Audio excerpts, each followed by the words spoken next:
এই তুমি তাড়াতাড়ি ধর, চাচাকে হাসপাতালে নিয়ে যেতে হবে। আমার আব্বা কেমন আছে? দেখুন, পেশেন্টের হার্টের অবস্থা খুবই খারাপ, ইমিডিয়েটলি ওটি করতে হবে, না হলে পেশেন্টকে বাঁচানো সম্ভব নয়।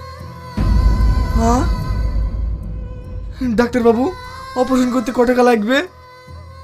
মিনিমাম 3 লক্ষ টাকা।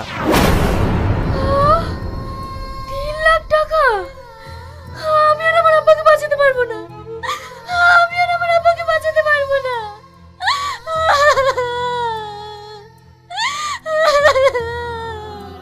কাঁদিস নি, যা করে হোক আমরা চাচাকে বাঁচাবো।